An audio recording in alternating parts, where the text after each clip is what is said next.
When it comes to the competitive world of dual-stick shooters, it's hard to stand out without a gimmick. In just the past few years, we've seen the subgenre use zombies, geometry, music, and more zombies, all with varying amounts of success. But even after spending several hours blasting the colorful bad guys in We Are Doomed, I couldn't figure out what set it apart. Could it be that somebody made a dual-stick shooter without a gimmick? Well, you would think that a no-frills action game would be refreshing. What it did was send me into a downward spiral as I tried to figure out just what made this dual-stick shooter unique. After much consternation, I finally let go and just accepted the experience for what it is: a fun, albeit simplistic, action game. As such, We Are Doomed is incredibly easy to describe. You play a circular character who flies around the screen with one analog stick and shoots with the other.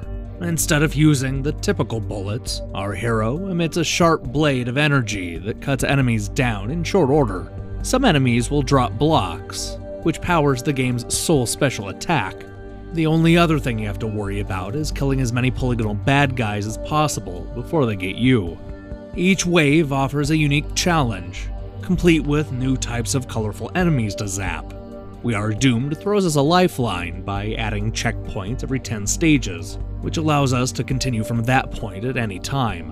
While the game is punishingly difficult, it always felt like I was making forward progress, even if that progress was at a snail's pace.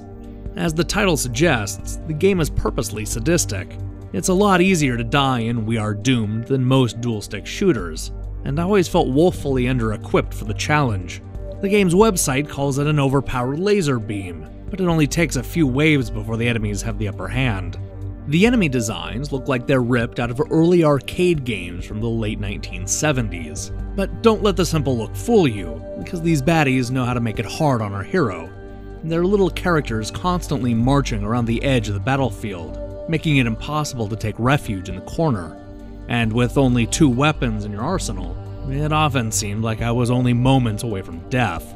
Had We Are Doomed continued to find new ways to keep the action fresh and interesting, I likely would have accepted the punishing difficulty as a retro-inspired quirk.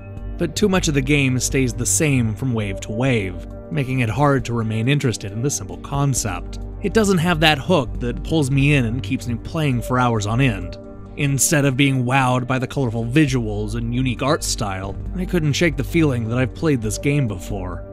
On the other hand, the game does get a lot of the core mechanics right, and it's fun in short bursts. I'm a big fan of the style, and I think this is one of the better looking shooters on the PlayStation 4. Had I not recently played games like Geometry Wars 3 and Kill All Zombies, I probably would have been more forgiving of some of the shortcomings. But as a new dual-stick shooter in 2015, We Are Doomed seems to be aware of the uphill battle it faces.